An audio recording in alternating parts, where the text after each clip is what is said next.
Gates of Imagination presents The Horror at Red Hook by Howard Phillips Lovecraft, read by Josh Greenwood. There are sacraments of evil as well as of good about us, and we live and move to my belief in an unknown world, a place where there are caves and shadows and dwellers in twilight. It is possible that man may sometimes return on the track of evolution, and it is my belief that an awful lore is not yet dead. Arthur Machen. Chapter 1. Not many weeks ago, on a street corner in the village of Pascoag, Rhode Island, a tall, heavily built, and wholesome-looking pedestrian furnished much speculation by a singular lapse of behavior. He had, it appears, been descending the hill by the road from Chepachet, and encountering the compact section, had turned to his left into the main thoroughfare where several modest business blocks convey a touch of the urban. At this point, without visible provocation, he committed his astonishing lapse, staring queerly for a second at the tallest of the buildings before him, and then, with a series of terrified, hysterical shrieks, breaking into a frantic run which ended in a stumble and fall at the next crossing. Picked up and dusted off by ready hands, he was found to be conscious, organically unhurt, and evidently cured of his sudden nervous attack. He muttered some shamefaced explanations involving a strain he had undergone, and with downcast glance turned back up the Chepachet road, trudging out of sight without once looking behind him. It was a strange incident to befall so large, robust, normal-featured, and capable-looking a man, and the strangeness was not lessened by the remarks of a bystander who had recognized him as the boarder of a well-known dairyman on the outskirts of Chepachet. He was, it developed, a New York police detective named Thomas Malone, now on a long leave of absence under medical treatment after some disproportionately arduous work on a gruesome local case, which accident had made dramatic. There had been a collapse of several old brick buildings during a raid in which he had shared, and something about the wholesale loss of life, both of prisoners and of his companions, had peculiarly appalled him. As a result, he had acquired an acute and anomalous horror of any buildings even remotely suggesting the ones which had fallen in, so that in the end, mental specialists forbade him the sight of such things for an indefinite period. A police surgeon with relatives in Chepachet had put forward that quaint hamlet of wooden colonial houses as an ideal spot for the psychological convalescence, and thither the sufferer had gone, promising never to venture among the brick-lined streets of larger villages till duly advised by the wound socket specialist with whom he was put in touch. This walk to Pascoag for magazines had been a mistake, and the patient had paid in fright, bruises, and humiliation for his disobedience. So much the gossips of Chepachet and Pascoag knew, and so much, also, the most learned specialists believed. But Malone had at first told the specialists much more, ceasing only when he saw that utter incredulity was his portion. Thereafter, he held his peace, protesting not at all when it was generally agreed that the collapse of certain squalid brick houses in the Red Hook section of Brooklyn, and the consequent death of many brave officers, had unseated his nervous equilibrium. He had worked too hard, all said, in trying to clean up those nests of disorder and violence. Certain features were shocking enough, in all conscience, and the unexpected tragedy was the last straw. This was a simple explanation which everyone could understand, and because Malone was not a simple person, he perceived that he had better let it suffice. To hint to unimaginative people of a horror beyond all human conception, a horror of houses and blocks and cities leprous and cancerous with evil dragged from elder worlds, would be merely to invite a padded cell instead of restful rustication, and Malone was a man of sense despite his mysticism. He had the Celt's far vision of weird and hidden things, but the logician's quick eye for the outwardly unconvincing, an amalgam which had led him far afield in the 42 years of his life, and set him in strange places for a Dublin University man born in a Georgian villa near Phoenix Park. And now, as he reviewed the things he had seen and felt and apprehended, Malone was content to keep unshared the secret of what could reduce a dauntless fighter to a quivering neurotic. What could make old brick slums and seas of dark, subtle faces a thing of nightmare and eldritch portent? It would not be the first time his sensations had been forced to bide uninterpreted. For was not his very act of plunging into the polyglot abyss of New York's underworld a freak beyond sensible explanation? What could he tell the prosaic of the antique witcheries and grotesque marvels discernible to sensitive eyes amidst the poison cauldron where all the varied dregs of unwholesome ages mix their venom and perpetuate their obscene terrors? He had seen the hellish green flame of secret wonder in this blatant, evasive welter of outward greed and inward blasphemy, and had smiled gently when all the New Yorkers he knew scoffed at his experiment in police work. They had been very witty and cynical, deriding his fantastic pursuit of unknowable mysteries and assuring him that in these days New York held nothing but cheapness and vulgarity. One of them had wagered him a heavy sum that he could not, despite many poignant things to his credit in the Dublin Review, even write a truly interesting story of New York lowlife.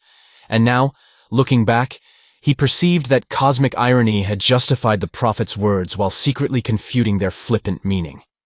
The horror, as glimpsed at last, could not make a story.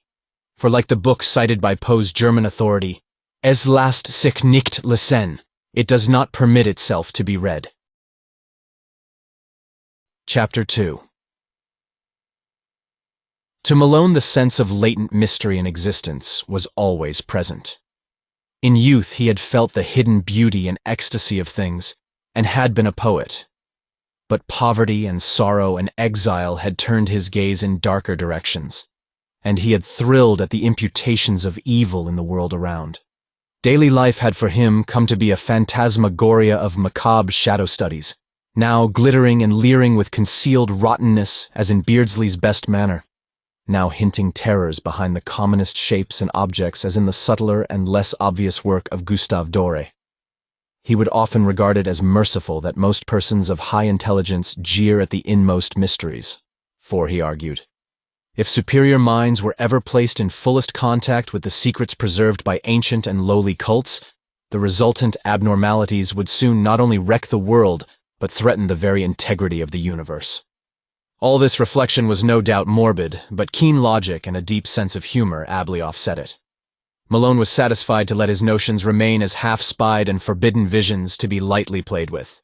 And hysteria came only when duty flung him into a hell of revelation too sudden and insidious to escape. He had for some time been detailed to the Butler Street station in Brooklyn when the Red Hook matter came to his notice. Red Hook is a maze of hybrid squalor near the ancient waterfront opposite Governor's Island, with dirty highways climbing the hill from the wharves to that higher ground where the decayed lengths of Clinton and Court Streets lead off toward the Borough Hall. Its houses are mostly of brick, dating from the first quarter to the middle of the 19th century, and some of the obscure alleys and byways have that alluring antique flavor which conventional reading leads us to call Dickensian. The population is a hopeless tangle and enigma, Syrian, Spanish, Italian, and Negro elements impinging upon one another, and fragments of Scandinavian and American belts lying not far distant. It is a babel of sound and filth, and sends out strange cries to answer the lapping of oily waves at its grimy piers and the monstrous organ litanies of the harbor whistles. Here, long ago, a brighter picture dwelt, with clear-eyed mariners on the lower streets and homes of taste and substance where the larger houses line the hill.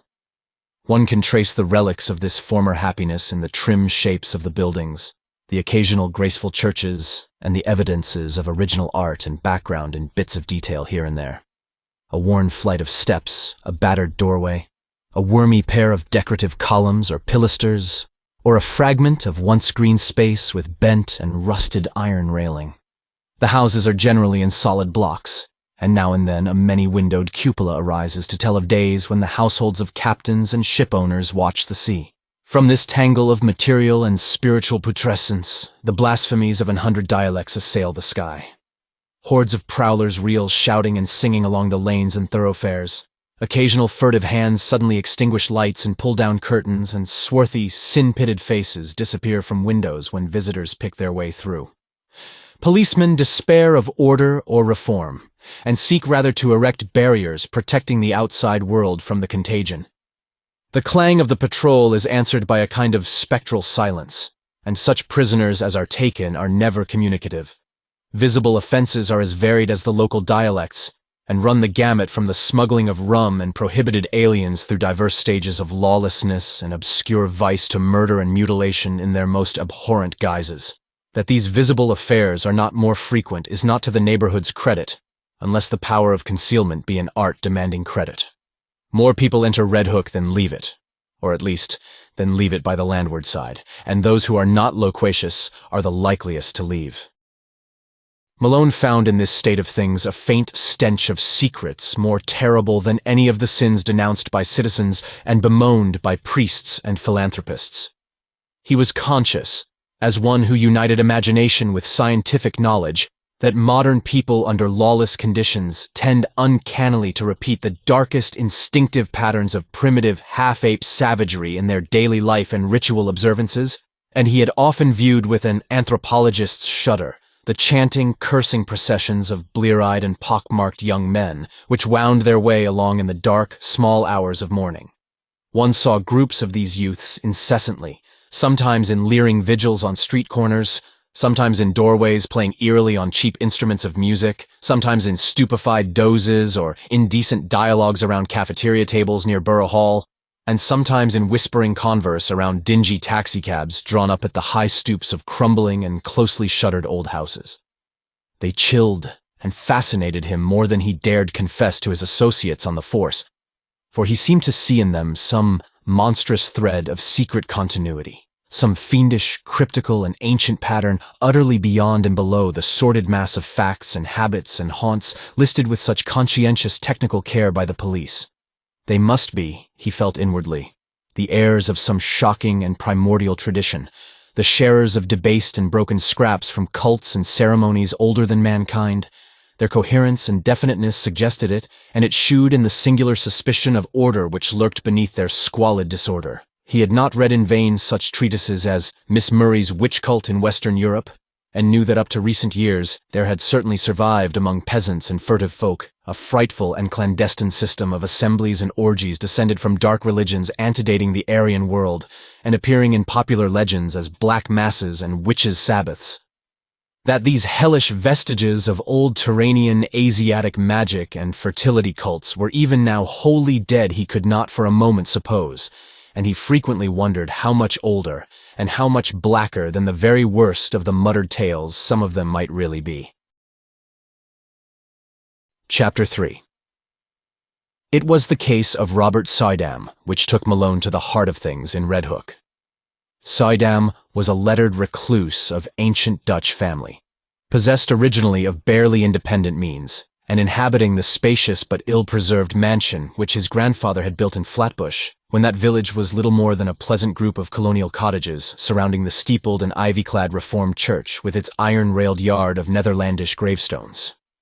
In his lonely house, set back from Martin Street amidst a yard of venerable trees, Sydam had read and brooded for some 6 decades, except for a period a generation before, when he had sailed for the old world and remained there out of sight for 8 years. He could afford no servants, and would admit but few visitors to his absolute solitude, eschewing close friendships and receiving his rare acquaintances in one of the 3 ground-floor rooms which he kept in order, a vast, high-ceiled library whose walls were solidly packed with tattered books of ponderous, archaic, and vaguely repellent aspect.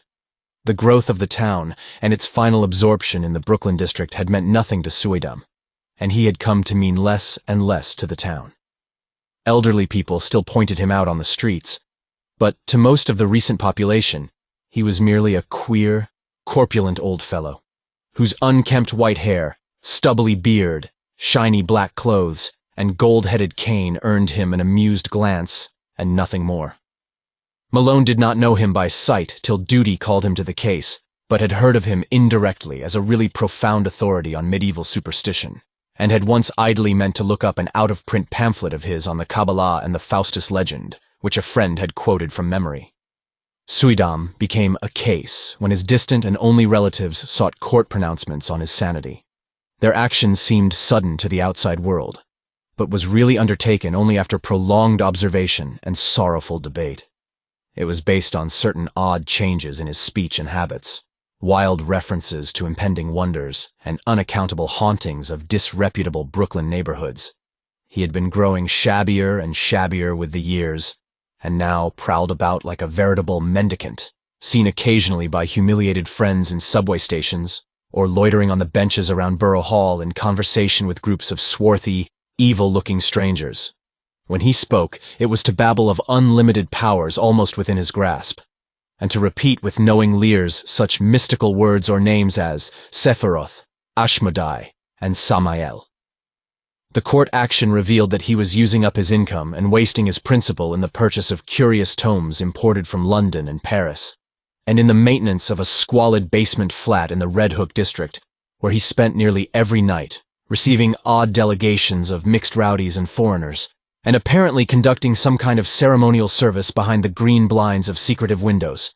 Detectives assigned to follow him reported strange cries and chants and prancing of feet filtering out from these nocturnal rites, and shuddered at their peculiar ecstasy and abandon despite the commonness of weird orgies in that sodden section. When, however, the matter came to a hearing, Saidam managed to preserve his liberty. Before the judge, his manner grew urbane and reasonable, and he freely admitted the queerness of demeanor and extravagant cast of language into which he had fallen through excessive devotion to study and research. He was, he said, engaged in the investigation of certain details of European tradition which required the closest contact with foreign groups and their songs and folk dances. The notion that any low secret society was preying upon him, as hinted by his relatives, was obviously absurd, and shewed how sadly limited was their understanding of him and his work. Triumphing with his calm explanations, he was suffered to depart unhindered, and the paid detectives of the Suydams, Corliers, and Van Brunts were withdrawn in resigned disgust. It was here that an alliance of federal inspectors and police, Malone with them, entered the case. The law had watched the Suydam action with interest, and had in many instances been called upon to aid the private detectives. In this work, it developed that Suydam's new associates were among the blackest and most vicious criminals of Red Hook's devious lanes, and that at least a third of them were known and repeated offenders in the matter of thievery, disorder, and the importation of illegal immigrants. Indeed, it would not have been too much to say that the old scholar's particular circle coincided almost perfectly with the worst of the organized cliques which smuggled ashore certain nameless and unclassified Asian dregs wisely turned back by Ellis Island.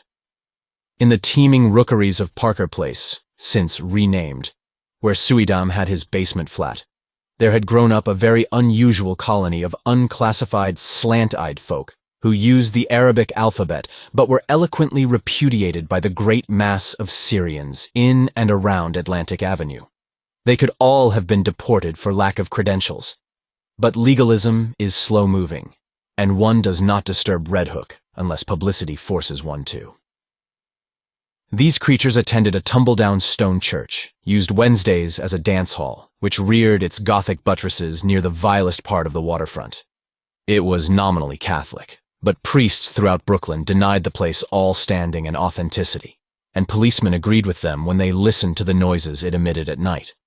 Malone used to fancy he heard terrible, cracked bass notes from a hidden organ far underground when the church stood empty and unlighted, whilst all observers dreaded the shrieking and drumming which accompanied the visible services.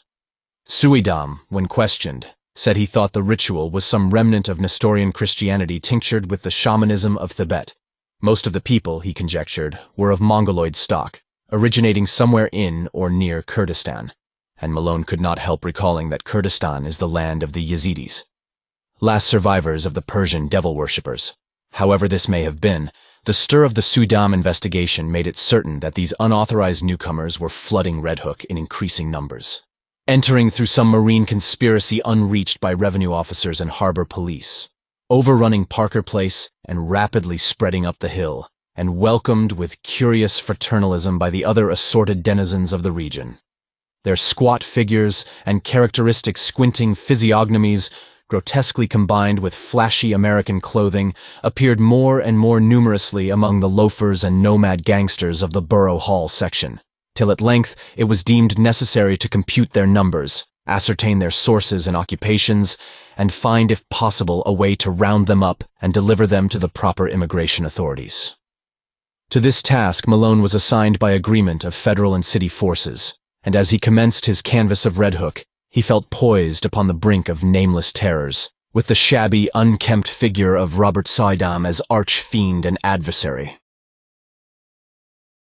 Chapter 4. Police methods are varied and ingenious. Malone, through unostentatious rambles, carefully casual conversations, well-timed offers of hip-pocket liquor, and judicious dialogues with frightened prisoners, learned many isolated facts about the movement whose aspect had become so menacing. The newcomers were indeed Kurds, but of a dialect obscure and puzzling to exact philology.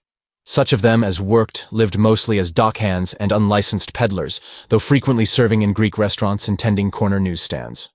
Most of them, however, had no visible means of support, and were obviously connected with underworld pursuits, of which smuggling and bootlegging were the least indescribable. They had come in steamships, apparently tramp freighters, and had been unloaded by stealth on moonless nights in rowboats which stole under a certain wharf and followed a hidden canal to a secret subterranean pool beneath a house. This wharf, canal, and house Malone could not locate, for the memories of his informants were exceedingly confused, while their speech was to a great extent beyond even the ablest interpreters. Nor could he gain any real data on the reasons for their systematic importation. They were reticent about the exact spot from which they had come, and were never sufficiently off guard to reveal the agencies which had sought them out and directed their course. Indeed, they developed something like acute fright when asked the reasons for their presence. Gangsters of other breeds were equally taciturn, and the most that could be gathered was that some god or great priesthood had promised them unheard-of powers and supernatural glories and rulerships in a strange land. The attendance of both newcomers and old gangsters at Suydam's closely guarded nocturnal meetings was very regular, and the police soon learned that the erstwhile recluse had leased additional flats to accommodate such guests as knew his password, at last occupying 3 entire houses and permanently harboring many of his queer companions. He spent but little time now at his Flatbush home, apparently going and coming only to obtain and return books, and his face and manner had attained an appalling pitch of wildness. Malone twice interviewed him, but was each time brusquely repulsed. He knew nothing, he said, of any mysterious plots or movements, and had no idea how the Kurds could have entered or what they wanted. His business was to study undisturbed the folklore of all the immigrants of the district, a business with which policemen had no legitimate concern. Malone mentioned his admiration for Suydam's old brochure on the Kabbalah and other myths, but the old man's softening was only momentary. He sensed an intrusion and rebuffed his visitor in no uncertain way, till Malone withdrew disgusted and turned to other channels of information. What Malone would have unearthed could he have worked continuously on the case, we shall never know. As it was, a stupid conflict between city and federal authority suspended the investigations for several months, during which the detective was busy with other assignments. But at no time did he lose interest, or fail to stand amazed at what began to happen to Robert Suydam. Just at the time when a wave of kidnappings and disappearances spread its excitement over New York, the unkempt scholar embarked upon a metamorphosis as startling as it was absurd. One day he was seen near Borough Hall with clean-shaved face, well-trimmed hair, and tastefully immaculate attire, and on every day thereafter some obscure improvement was noticed in him. He maintained his new fastidiousness without interruption, added to it an unwanted sparkle of eye and crispness of speech, and began little by little to shed the corpulence which had so long deformed him. Now frequently taken for less than his age, he acquired an elasticity of step and buoyancy of demeanor to match the new tradition, and showed a curious darkening of the hair which somehow did not suggest dye.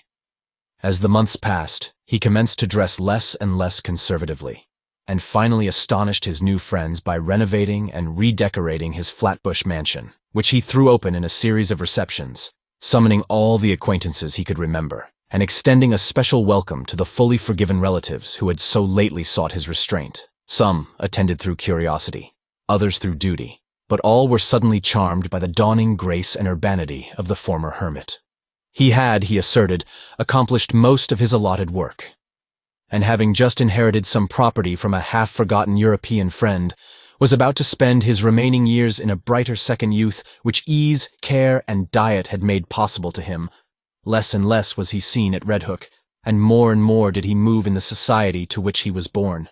Policemen noted a tendency of the gangsters to congregate at the old stone church and dance hall instead of at the basement flat in Parker Place, though the latter and its recent annexes still overflowed with noxious life. Then two incidents occurred, wide enough apart, but both of intense interest in the case as Malone envisaged it. One was a quiet announcement in the Eagle of Robert Suydam's engagement to Miss Cornelia Garretson of Bayside, a young woman of excellent position and distantly related to the elderly bridegroom-elect, whilst the other was a raid on the dance hall church by city police after a report that the face of a kidnapped child had been seen for a second at one of the basement windows.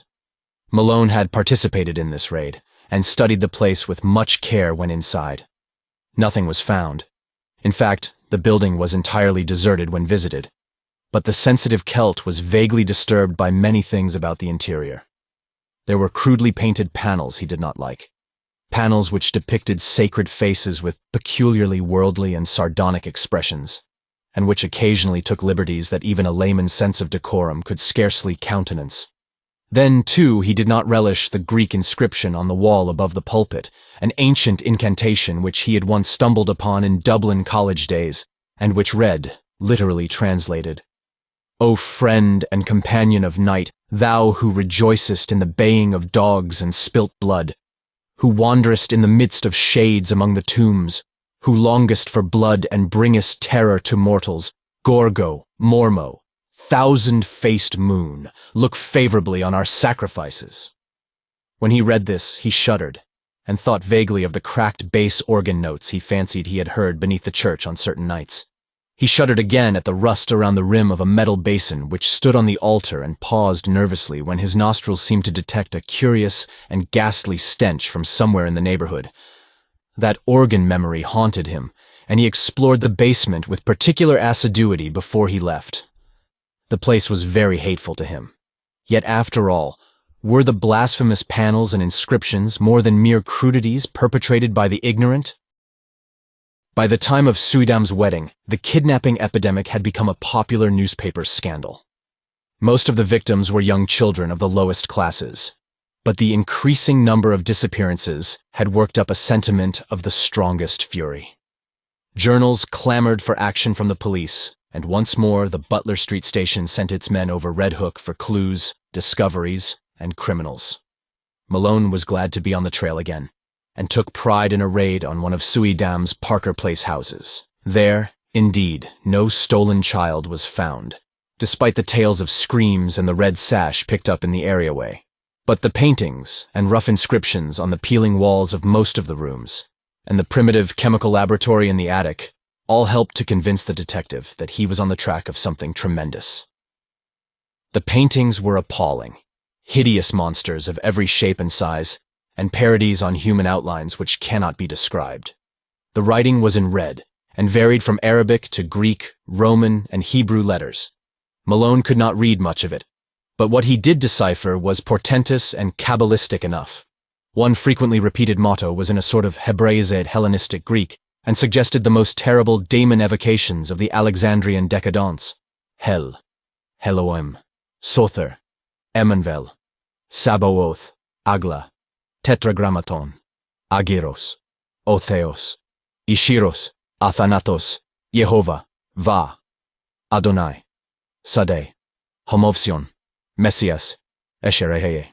Circles and pentagrams loomed on every hand and told indubitably of the strange beliefs and aspirations of those who dwelt so squalidly here. In the cellar, however, the strangest thing was found: a pile of genuine gold ingots covered carelessly with a piece of burlap, and bearing upon their shining surfaces the same weird hieroglyphics which also adorned the walls. During the raid, the police encountered only a passive resistance from the squinting Orientals that swarmed from every door. Finding nothing relevant, they had to leave all as it was.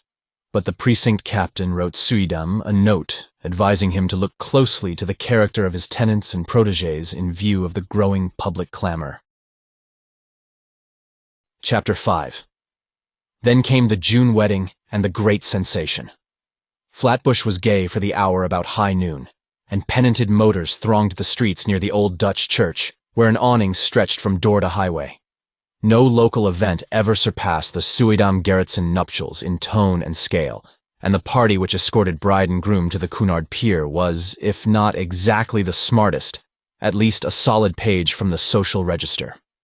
At 5 o'clock, adieux were waved, and the ponderous liner edged away from the long pier, slowly turned its nose seaward, discarded its tug, and headed for the widening water spaces that led to old-world wonders. By night, the outer harbor was cleared, and late passengers watched the stars twinkling above an unpolluted ocean. Whether the tramp steamer or the scream was first to gain attention, no one can say. Probably they were simultaneous, but it is of no use to calculate. The scream came from the Suidam stateroom, and the sailor who broke down the door could perhaps have told frightful things if he had not forthwith gone completely mad. As it is, he shrieked more loudly than the first victims, and thereafter ran simpering about the vessel till caught and put in irons. The ship's doctor, who entered the stateroom and turned on the lights a moment later, did not go mad, but told nobody what he saw till afterward, when he corresponded with Malone in Chepache. It was murder, strangulation. But one need not say that the claw mark on Mrs. Sudam's throat could not have come from her husband's or any other human hand, or that upon the white wall there flickered for an instant in hateful red a legend which, later copied from memory, seems to have been nothing less than the fearsome Chaldee letters of the word Lilith. One need not mention these things because they vanished so quickly. As for Sudam, one could at least bar others from the room until one knew what to think oneself. The doctor has distinctly assured Malone that he did not see it. The open porthole, just before he turned on the lights, was clouded for a second with a certain phosphorescence, and for a moment there seemed to echo in the night outside the suggestion of a faint and hellish tittering. But no real outline met the eye. As proof, the doctor points to his continued sanity. Then the tramp steamer claimed all attention. A boat put off, and a horde of swart, insolent ruffians in officer's dress swarmed aboard the temporarily halted Cunarder. They wanted Suidam or his body. They had known of his trip, and for certain reasons were sure he would die. The captain's deck was almost a pandemonium. For at the instant, between the doctor's report from the stateroom and the demands of the men from the tramp, not even the wisest and gravest seaman could think what to do. Suddenly the leader of the visiting mariners, an Arab with a hatefully negroid mouth, pulled forth a dirty, crumpled paper and handed it to the captain. It was signed by Robert Sudam, and bore the following odd message. In case of sudden or unexplained accident or death on my part, please deliver me or my body unquestioningly into the hands of the bearer and his associates. Everything, for me, and perhaps for you, depends on absolute compliance. Explanations can come later. Do not fail me now. Robert Sudam. Captain and doctor looked at each other, and the latter whispered something to the former. Finally they nodded rather helplessly and led the way to the Suidam stateroom. The doctor directed the captain's glance away as he unlocked the door and admitted the strange seaman, nor did he breathe easily till they filed out with their burden after an unaccountably long period of preparation. It was wrapped in bedding from the berths, and the doctor was glad that the outlines were not very revealing. Somehow, the men got the thing over the side and away to their tramp steamer without uncovering it. The Cunarder started again, and the doctor and a ship's undertaker sought out the Suidam stateroom to perform what last services they could. Once more the physician was forced to reticence and even to mendacity, for a hellish thing had happened. When the undertaker asked him why he had drained off all of Mrs. Sudam's blood, he neglected to affirm that he had not done so. Nor did he point to the vacant bottle spaces on the rack, or to the odor in the sink, which shewed the hasty disposition of the bottle's original contents. The pockets of those men, if men they were, had bulged damnably when they left the ship. 2 hours later, and the world knew by radio all that it ought to know of the horrible affair. Chapter 6. That same June evening, without having heard a word from the sea, Malone was desperately busy among the alleys of Red Hook. A sudden stir seemed to permeate the place, and as if apprised by grapevine telegraph of something singular, the denizens clustered expectantly around the dance hall church and the houses in Parker Place. 3 children had just disappeared, blue-eyed Norwegians from the streets toward Gowanus, and there were rumors of a mob forming among the sturdy Vikings of that section. Malone had for weeks been urging his colleagues to attempt a general cleanup. and at last, moved by conditions more obvious to their common sense than the conjectures of a Dublin dreamer, they had agreed upon a final stroke. The unrest and menace of this evening had been the deciding factor, and just about midnight a raiding party recruited from 3 stations descended upon Parker Place and its environs. Doors were battered in, stragglers arrested, and candle-lighted rooms forced to disgorge unbelievable throngs of mixed foreigners in figured robes, mitres, and other inexplicable devices. Much was lost in the melee, for objects were thrown hastily down unexpected shafts and betraying odors deadened by the sudden kindling of pungent incense. But spattered blood was everywhere, and Malone shuddered whenever he saw a brazier or altar from which the smoke was still rising. He wanted to be in several places at once, and decided on Soydam's basement flat only after a messenger had reported the complete emptiness of the dilapidated dance hall church. The flat, he thought, must hold some clue to Occult of which the occult scholar had so obviously become the center and leader. And it was with real expectancy that he ransacked the musty rooms, noted their vaguely charnel odor, and examined the curious books, instruments, gold ingots, and glass-stoppered bottles scattered carelessly here and there. Once a lean black-and-white cat edged between his feet and tripped him, overturning at the same time a beaker half full of a red liquid. The shock was severe, and to this day Malone is not certain of what he saw. But in dreams, he still pictures that cat as it scuttled away with certain monstrous alterations and peculiarities. Then came the locked cellar door, and the search for something to break it down. A heavy stool stood near, and its tough seat was more than enough for the antique panels. A crack formed and enlarged, and the whole door gave way, but from the other side, whence poured a howling tumult of ice-cold wind with all the stenches of the bottomless pit, and whence reached a sucking force not of earth or heaven, which, coiling sentiently about the paralyzed detective, dragged him through the aperture and down unmeasured spaces filled with whispers and wails and gusts of mocking laughter. Of course, it was a dream. All the specialists have told him so, and he has nothing to prove the contrary. Indeed, he would rather have it thus, for then the sight of old brick slums and dark foreign faces would not eat so deeply into his soul. But at the time it was all horribly real, and nothing can ever efface the memory of those nighted crypts, those Titan arcades, and those half-formed shapes of hell that strode gigantically in silence, holding half-eaten things whose still surviving portions screamed for mercy or laughed with madness.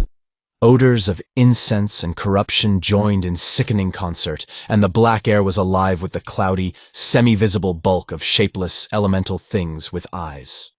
Somewhere dark, sticky water was lapping at onyx piers, and once the shivery tinkle of raucous little bells pealed out to greet the insane titter of a naked phosphorescent thing which swam into sight, scrambled ashore, and climbed up to squat leeringly on a carved golden pedestal in the background. Avenues of limitless night seemed to radiate in every direction, till one might fancy that here lay the root of a contagion destined to sicken and swallow cities, and engulf nations in the fetor of hybrid pestilence.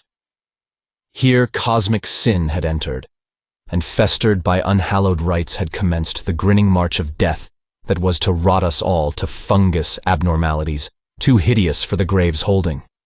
Satan here held his Babylonish court, and in the blood of stainless childhood, the leprous limbs of phosphorescent Lilith were laved. Incubi and succubi howled praise to Hecate, and headless mooncalves bleated to the Magna Mater. Goats leaped to the sound of thin accursed flutes, and Aegipans chased endlessly after misshapen fawns over rocks twisted like swollen toads. Moloch and Ashtaroth were not absent, for in this quintessence of all damnation the bounds of consciousness were let down, and man's fancy lay open to vistas of every realm of horror and every forbidden dimension that evil had power to mold. The world and nature were helpless against such assaults from unsealed wells of night, nor could any sign or prayer check the Walpurgis riot of horror which had come when a sage with the hateful key had stumbled on a hoard with the locked and brimming coffer of transmitted demon lore. Suddenly, a ray of physical light shot through these phantasms, and Malone heard the sound of oars amidst the blasphemies of things that should be dead. A boat with a lantern in its prow darted into sight, made fast to an iron ring in the slimy stone pier, and vomited forth several dark men bearing a long burden swathed in bedding. They took it to the naked phosphorescent thing on the carved golden pedestal, and the thing tittered and pawed at the bedding. Then they unswathed it and propped upright before the pedestal the gangrenous corpse of a corpulent old man with stubbly beard and unkempt white hair. The phosphorescent thing tittered again, and the men produced bottles from their pockets and anointed its feet with red, whilst they afterward gave the bottles to the thing to drink from. All at once, from an arcaded avenue leading endlessly away, there came the demoniac rattle and wheeze of a blasphemous organ, choking and rumbling out the mockeries of hell in a cracked, sardonic bass. In an instant, every moving entity was electrified, and forming at once into a ceremonial procession, the nightmare horde slithered away in quest of the sound. Goat, satyr, and Aegipan, incubus, succuba, and lemur, twisted toad and shapeless elemental, dog-faced howler and silent strutter in darkness, all led by the abominable, naked, phosphorescent thing that had squatted on the carved golden throne and that now strode insolently bearing in its arms the glassy-eyed corpse of the corpulent old man. The strange dark men danced in the rear, and the whole column skipped and leaped with Dionysiac fury. Malone staggered after them a few steps, delirious and hazy, and doubtful of his place in this or in any world. Then he turned, faltered, and sank down on the cold, damp stone, gasping and shivering as the demon organ croaked on, and the howling and drumming and tinkling of the mad procession grew fainter and fainter. Vaguely he was conscious of chanted horrors and shocking croakings afar off. Now and then a wail or whine of ceremonial devotion would float to him through the black arcade, whilst eventually there rose the dreadful Greek incantation, whose text he had read above the pulpit of that dance-hall church. O friend and companion of night, thou who rejoicest in the baying of dogs, here a hideous howl burst forth, and spilt blood, here nameless sounds vied with morbid shriekings. Who wanderest in the midst of shades among the tombs, here a whistling sigh occurred. Who longest for blood and bringest terror to mortals, short, sharp cries from myriad throats. Gorgo, repeated as response. Mormo, repeated with ecstasy. Thousand-faced moon, sighs and flute notes. Look favorably on our sacrifices. As the chant closed, a general shout went up, and hissing sounds nearly drowned the croaking of the cracked bass organ. Then a gasp as from many throats, and a babble of barked and bleated words. Lilith, great Lilith, behold the bridegroom. More cries, a clamor of rioting, and the sharp clicking footfalls of a running figure. The footfalls approached, and Malone raised himself to his elbow to look. The luminosity of the crypt, lately diminished, had now slightly increased, and in that devil light there appeared the fleeing form of that which should not flee or feel or breathe, the glassy-eyed, gangrenous corpse of the corpulent old man, now needing no support, but animated by some infernal sorcery of the rite just closed. After it raced the naked, tittering, phosphorescent thing that belonged on the carven pedestal, and still farther behind panted the dark men and all the dread crew of sentient loathsomenesses. The corpse was gaining on its pursuers, and seemed bent on a definite object, straining with every rotting muscle toward the carved golden pedestal whose necromantic importance was evidently so great. Another moment, and it had reached its goal, whilst the trailing throng labored on with more frantic speed. But they were too late, for in one final spurt of strength which ripped tendon from tendon and sent its noisome bulk floundering to the floor in a state of jellyish dissolution, the staring corpse which had been Robert Suydam achieved its object and its triumph. The push had been tremendous, but the force had held out, and as the pusher collapsed to a muddy blotch of corruption, the pedestal he had pushed tottered, tipped, and finally careened from its onyx base into the thick waters below, sending up a parting gleam of carven gold as it sank heavily to undreamable gulfs of lower Tartarus. In that instant, too, the whole scene of horror faded to nothingness before Malone's eyes, and he fainted amidst a thunderous crash which seemed to blot out all the evil universe. Chapter 7. Malone's dream, experienced in full before he knew of Suydam's death and transfer at sea, was curiously supplemented by some odd realities of the case, though that is no reason why anyone should believe it. The 3 old houses in Parker Place, doubtless long rotten with decay in its most insidious form, collapsed without visible cause while half the raiders and most of the prisoners were inside, and of both, the greater number were instantly killed. Only in the basements and cellars was there much saving of life, and Malone was lucky to have been deep below the house of Robert Soydam, for he really was there, as no one is disposed to deny. They found him unconscious by the edge of a night-black pool, with a grotesquely horrible jumble of decay and bone, identifiable through dental work as the body of Soydam a few feet away. The case was plain, for it was hither that the smuggler's underground canal led, and the men who took Soydam from the ship had brought him home. They themselves were never found, or at least never identified, and the ship's doctor is not yet satisfied with the simple certitudes of the police. Soydam was evidently a leader in extensive man-smuggling operations, for the canal to his house was but one of several subterranean channels and tunnels in the neighborhood.